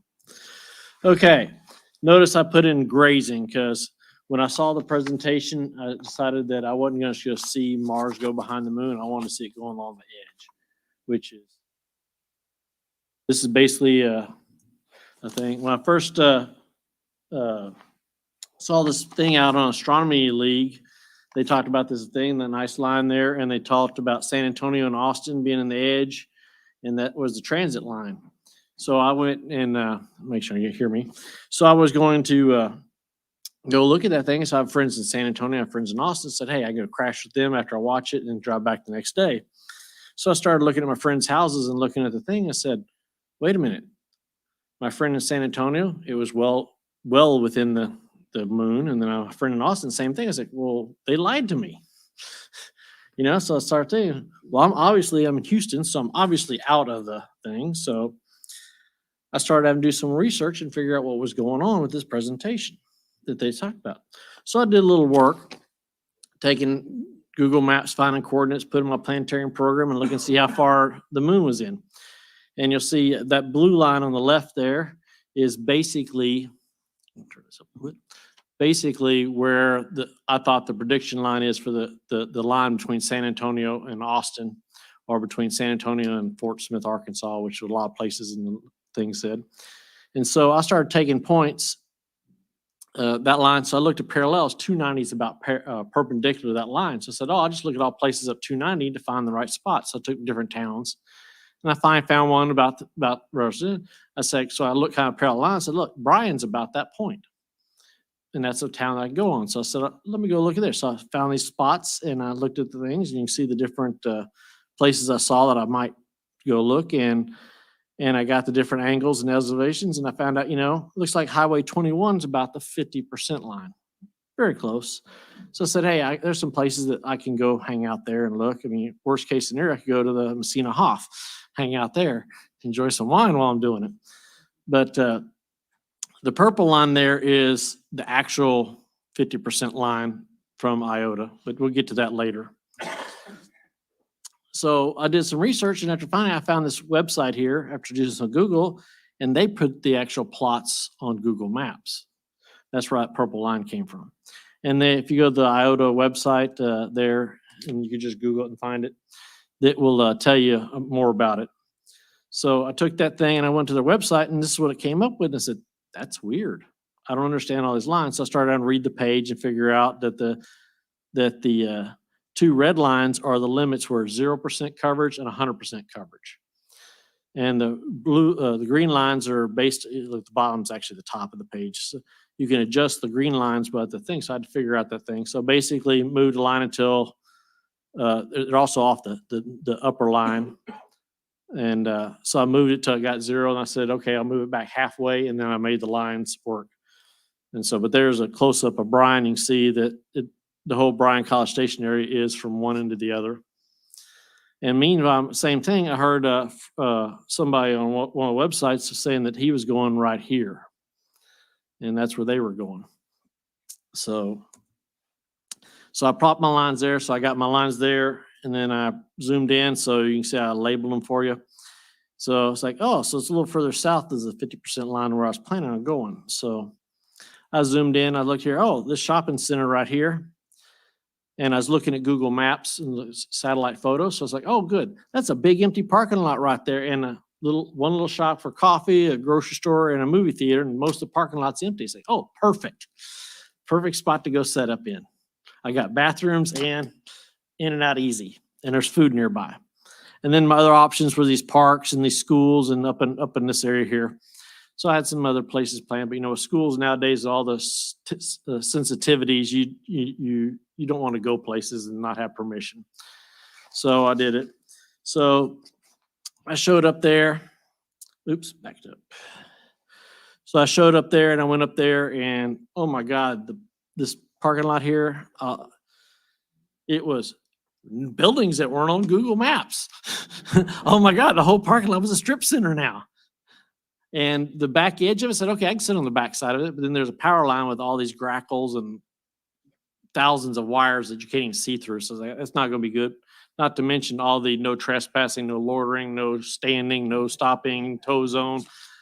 Obviously, they don't want people here. So I said, I'm not even going to chance it. So I drove up, like I said, to these things. So I went to this whole park. The parking lot was smaller than this room, and it's actually attached to a school. So there's and trees. So I went there. I went up to this, up the road here. Oh, a church. It had gates barred in the door, so you can't even get in the parking lot. So another school, they had people in there, but they were closing, and I saw one of the gates on the other side, they were locking it. So it's like, oh, I guess that's not a good place to set up. So I made the loop, came back down the south side, and long story short is I didn't set up anywhere there. And then the person I was with said, oh, I'm hungry. And I had my dogs with me, so they need to go to the bathroom. So we drove all the way from Houston. And so ended up coming up this thing, and they said, oh, let's go to Chick-fil-A. I said, where do you want to eat? She goes, Chick-fil-A. I saw it on we drove up. So, okay, so go Chick-fil-A. Okay. The line is like Babe Ruth Malt Christmas time. Nah, no way, not happening. So I drove through the parking lot. It's a Walmart there. It's a Lowe's and all this other stuff there. Really great. But so we ended up going, they have a, the name of the restaurant now. And I've lost track of whatever. It's a chicken place. So we went in there and she needed to go to the bathroom. So I took the dogs and walked in this there's a little grassy knoll here. I'm going to call it that right there. And I was walking the dogs and I was sitting there looking at the moon coming up. We had some major cloud cover in Houston at that time we started. And as I got up, all the predictions said it was going to be clear. I'm like, I'm not seeing it. So I'm looking at it. Okay, I got the moon. I got Jupiter overhead. And I can't see Polaris. I see clouds. I see this. I'm like, okay, it's not good. But I can see the moon right now between all the street lights. I'm like, oh, there's 2 empty parking spots right here. I'm parked back over that way a little bit. I'm thinking, okay, fine. So here, you watch the dogs. So I tried to move my truck to the 2 empty parking spots and back up to that grassy knoll. So I just unload, open all my doors, not worry about cars, and set up. So we went in, got our food, and set up. Meanwhile, we started out late because the person I was with had an appointment she had to go to.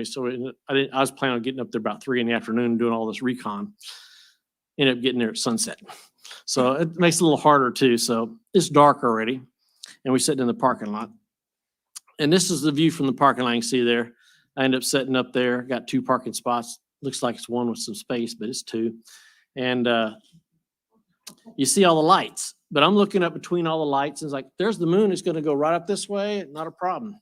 So I set up my rig. I have 3 setups here. You look here, I got my Schmidt Cassegrain. I got a little ETX and I got this Dobbs, my nice red Dobsonian here. And that's our observing site. So here's a better view. You can see some of the clouds and things. So here's my Schmidt Cassegrain with a camera on it, with a telephoto and a camera on it. And my ETX with a little ASI 120 MCS on it. And my doggies in the little kennel. It's a plate. So this is the result of it. This is my telephoto lens. You can see here, if you look down at the bottom here, the Marses, I aligned 66 frames, moon centered. No automation worked. It's manually adjusting every frame. I have a very periodic error, so I was having to adjust them all. And because I didn't have time to do a proper polar alignment, I got it close on the Schmidt Cassegrain and not at all on the ETX. I thought north was there and it really was 10 degrees over because the compass was not very happy where because of magnetic stuff, I guess, wires and such. But this down here is every other photo. So that's 33 frames of the moon lined up. That's 31 minutes of imaging. You can see a nice little graze there. You can see it. Okay.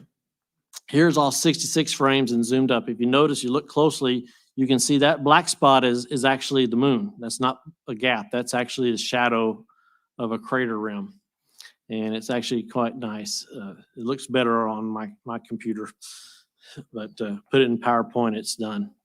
But look how nice and good I aligned those shots. I mean, only a few of them are a little off. I mean, I could not make it any better. So that is days and days of processing. Anybody who does astrophotography probably knows what I'm talking about. And but here's my best one here is I took the same images and I reprocessed them with Mars centered. Mind you, this is a 600 millimeter telephoto lens mounted on my Schmidt Cassegrain, which is an old LX6, which has no periodic error correction. But if you notice, you can see here the first frame, the first moon at before first contact, at center contact, and after. So that's actually what you really saw happening. Yes, sir. Mars is right above that cursor right there. You get up closer, you can see it, but it'll look better in there. So what I did here is, this is the thing, and then I guess you gotta, how do you make it play? Click, enter. Oops. How do you make it play? It's not playing.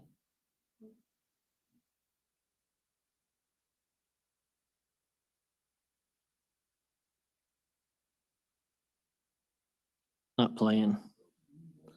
Okay, well, it's playing it. And what you do is you'd see Mars traveling down here. I'm not sure why it's not playing, but it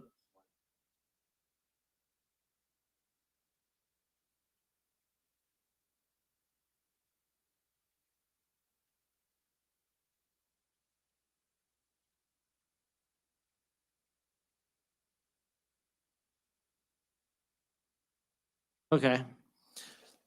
Well, here's another video, the other frames I put together. This is the moon, and you watch the moon go in front of it like you'd actually see. So sorry the video is not working. And there is a different view from the Schmidt-Cassegrain camera. I'm not quite as good aligning these. After 2.5 days of aligning the other set, I wasn't doing 2.5 days. It's only about a day of aligning. That's why the moon looks kind of bloated on the stars up there. And then, I'm going to do it this way. But I use this, I had the Dobsonian out. So this is afocal photography with the thing. So this is a 8-inch 4.5 Dob with a 25 millimeter and a ×2 Barlow. So it's about 73 power. And that's different views from the thing with the you can see before, during, as it's leaving, and after. Those are pretty good. That's me running between all these different machines, taking pictures, and that's manually held on the Dob. So I'm having to manually move it in, take the picture, and running back. And yeah, I was quite busy for 30 minutes. Is this Mars rise? No, this is the moon. The moon, and actually, because it's the Dobsonian, it's upside down. So there's a ETX vision off my. I took a video at 30 frames a second with the ASI camera. The only problem is that video is over 50 gig. So I have no software that can actually do anything with it.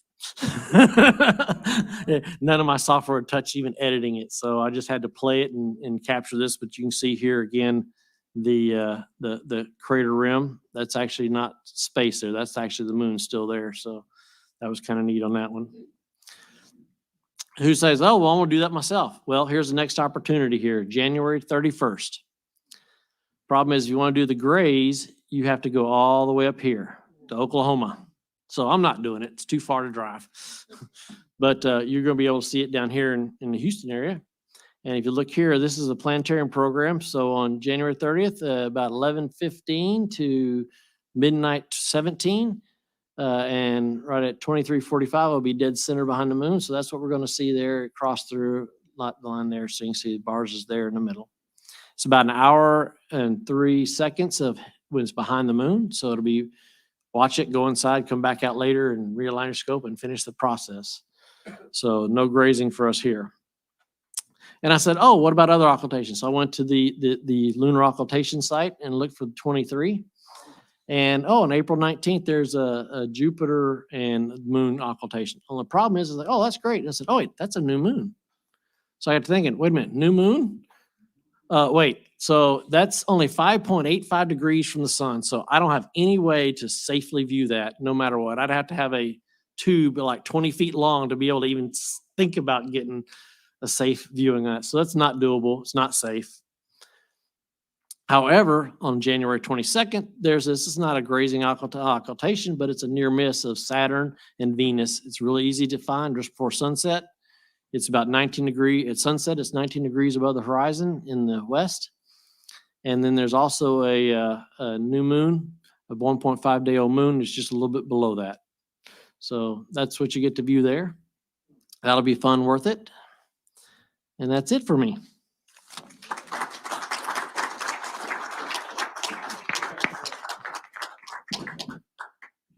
Hey, Thank you for Chris, that, Chris. I want you to know that your image got big use in my classroom.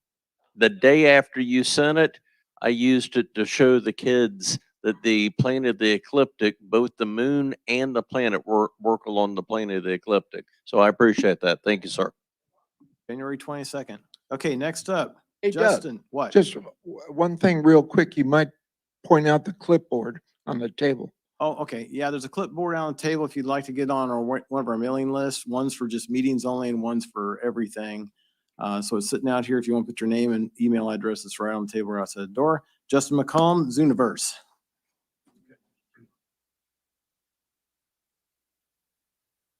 I don't know how many of you are familiar with the Zooniverse, if you're big into citizen science, because we have a lot of professional scientists, but we also have a lot of scientific data that's been gathered over the last 20 years. And there's just not enough scientists and not enough modeling to put in the time and effort to look at all the new discoveries and looking for new information in our universe.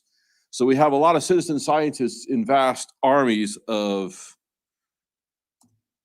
people all around the world. And one of the more popular, there are many types of citizen science platforms, but the Zooniverse is a very common one. It's been around for more than a decade. And what are the goals of the Zooniverse? Well, it allows basically anyone to be a science researcher. You can be a part of the science community. You can collaborate with academics. You can actually do real research. If you go to the Zooniverse site, there's actually lots and lots of citizen scientists with professional researchers that have actually had articles published in a lot of academic journals, even the Journal of Astrophysics. And you get professionals, you get volunteers, they all work together, doing a lot of real discoveries from just the huge amounts of data. Just like, for instance, there's something called the Galaxy Zoo, where you catalog and look at the structure of galaxies, and you can look at, oh, how many of these types of galaxies are to this other types of galaxies. Now, areas of research, you have the arts, history, medicine, social sciences, there's space, there's nature, there's physics, there's climate, language, literature, and biology. So there's a lot of documentation of recently discovered ancient documents and using a bit of cryptography to try to decrypt a lot of the old documents from different languages and to learn a bit undiscovered, filling in a lot of ancient gaps of human history. You have the kelp forest, which is another example of trying to plot out the forests of these are sort of like the rainforest of the sea. Over there, you also have the exoplanets, looking for atmospheric signatures, looking for exoplanets that could potentially hold life. And then there's also looking at storm structures and also looking at microparticles. Now, for research projects, you simply just join and collaborate as a volunteer to do research. So up there are just 4 examples. So you have the dark energy explorers. And what they do is that they look at how galaxies are bent. And by looking at the way galaxies are bent, they can actually sort of look at how the light is bent around these galaxies and compare how much matter you need, how much gravity is needed to bend these lights, and how much of that galaxy is going to be visible matter and how much of it is going to be dark matter. There's also what they call the steel pan vibrations, and you get the sort of the Jamaican steel drums, and it's actually a part of that, looking at the acoustic structure of steel drums and how you actually build better steel drums, or how you look at interesting, complicated mathematical patterns out of these steel drums for numerical values and just for advancements in acoustic physics. And then there's, of course, the cricket wings, where changes in cricket sounds can show you the evolution of different species of crickets. So here are some of the examples of some of the different types of projects. The one thing, of course, is the Galaxy Zoo 3D, which is the more common one. There's the Higgs hunters, because you get a lot of data from the Large Hadron Collider, and you look at the way particle patterns are formed that leads to Higgs particles, signatures for looking at Higgs particles, finding the Higgs particles. There's the nature for the floating forests. There's etching cells for differences in protein structures. Climate, Planet 4, Ouroboros, that is experiencing the weather on Mars, looking at water patterns, looking at how river channels were formed on Mars in the past, and comparing that to drought patterns in the American West. And of course, counting flowers for bees. That's an interesting one, how to counter against colony collapse disorder for bees by how people at home can pick the right type of flowers that actually help increase pollination counts, increase the amount of food supply for bees, and then help with improving the health of bee colonies. So if you look there, you pick a program, and right there I picked space. So you have galaxy hunters, you look for different types of nebulas, you're hunting for asteroids. So you just pick one of the projects there. And the importance for education in the Zooniverse is that they actually have a separate blog where you can actually be a part of educating the general public and having this in actual classrooms where they can actually engage in citizen science. It's really good for young people or for people getting into science that they can use as a sort of like an intern project where they are beginning to understand or comprehend and be able to execute the basics of scientific research. You can build your own project, or you can call for a collaboration with NASA. They actually have beta testers where you can actually develop your own project, put that online. You got the alpha testers, which are people within the project actually testing it out. Then the beta testers are those who are not a part of the project, but come into the project, test it out, see if the project's going to work for discovery, and then actually get that out open among all the individuals that participate in the Zooniverse that come into the project. And sometimes the projects are in different phases. So you can have first phase for sort of gathering the data, cataloging the data. The second phase is looking at the data in detail, category, putting it in different categories. And then the third phase is what are we getting out of this data in terms of sort of a picture or an image. There are collections from active participants. You can go back to past and current projects. Maybe you can revive one of the projects. Maybe there's a reevaluation of that data, like the Miller-Urey experiment with the data from the Miller-Urey experiment. Everybody familiar with that experiment? Looking for basically the precursors for life. Actually, there were some 70 or 80 different proteins that have been discovered by reevaluating that data from the 1960s from the Miller-Urey experiment. But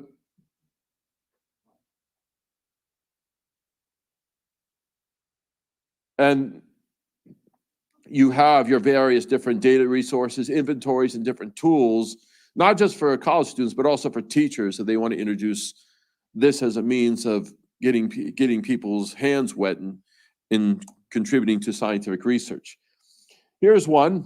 So you sign up onto a project, you participate. It actually gives you sort of a tutorial, which is going to be one page or several pages. It gives you the basic outline of the project, the basic science behind the project, and what do you have to do to classify a project. So this is one I participated in called the HETDEX, which is from the Hobby Eberly telescope for the dark energy experiment. And so you're looking at sort of the light patterns and seeing the changes in redshift values and seeing what is the strength or the quantity of dark energy by the changes in the redshift value and the changes in the recessional velocities.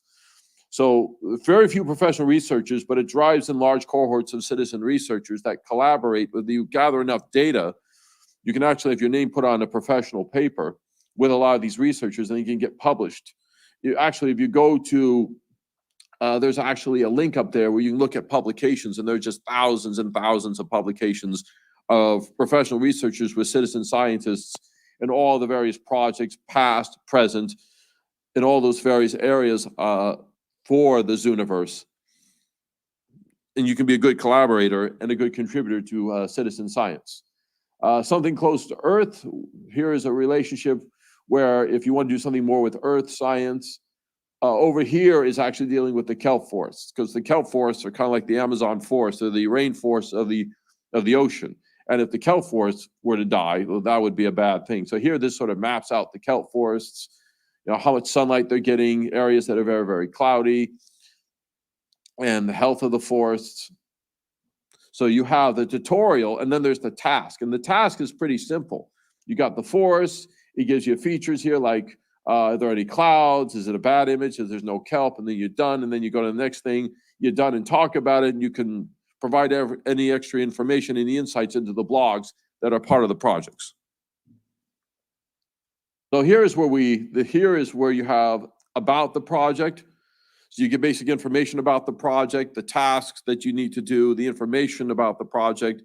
There's the tutorial that you do through the classification. A lot of this is just classifying data. You can classify the data, you can get the information out of the noise, throw away the noise, you have the information, you talk about it, you collect the data, and if you see you have any new discoveries, then that information is potential for publication. So here is where going through all the steps, you can get involved, you can call for projects and be a beta tester. That is, you can create your own project, or there's a new project up, you can be part of a small group of people that can actually test it out before you introduce it to the community in the Zooniverse. You can collaborate in multiple teams. You can talk on blogs. You can look at collections, maybe reevaluate some of the data. There's the Daily Zooniverse, which is sort of like a science journal, where you look at the latest research and publications from the Zooniverse. You can learn about the project team members, the professional people at universities, research institutions, NASA, analyzing the data and contribute to discoveries, because from that data, we get information, we get new knowledge.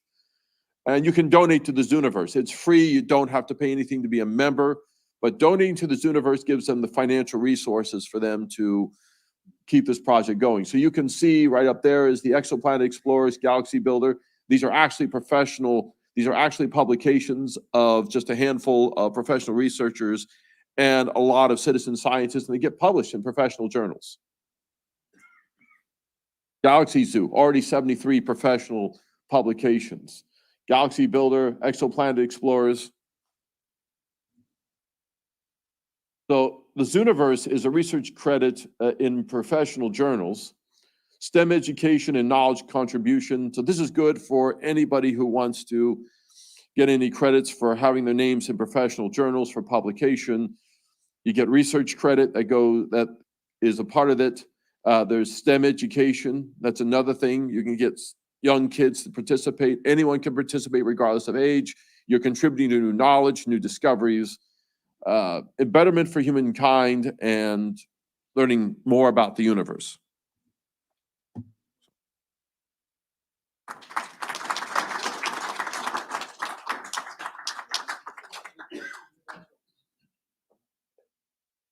Have any questions, you can ask me when we're at Moty's Pizza.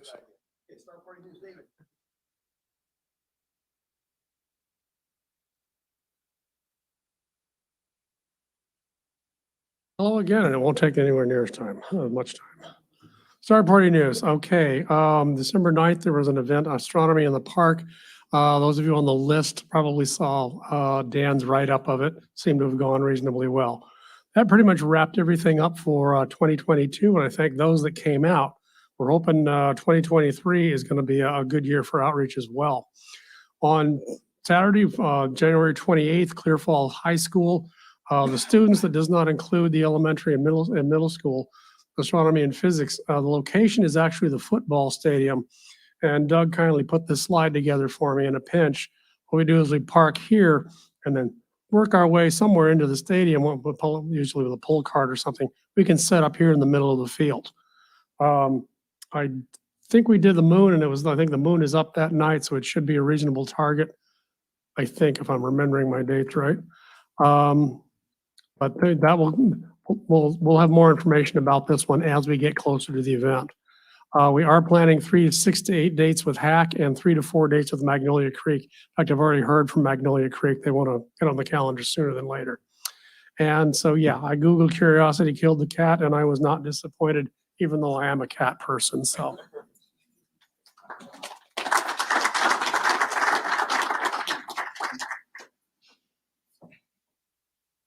Okay, David, thank you for that. So guys, what's going on is our agreement is we're supposed to be out of here by 9:30 to keep the LPI happy with us. So that's what we're trying to do. All right, I'm going to do 2 quick members minutes. These are going to be fast. Any of you guys are interested in astro image processing, but you don't want to pay for PixInsight, there's another one called Serial. It's fairly new. You can get it for free. Serial.org has some of the same features as PixInsight. I saw this on Astropalooza 2022. A guy does a demonstration here on the Astropalooza website. You can go look at it, save yourself some money. It looks like a pretty cool image processing program.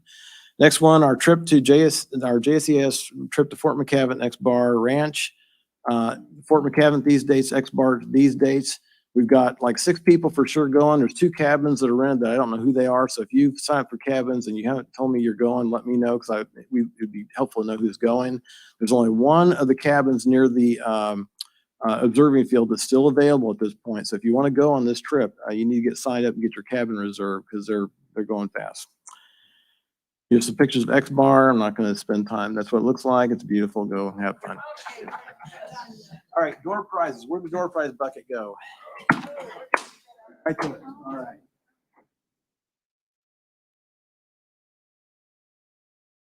right. Thank you to Gabe with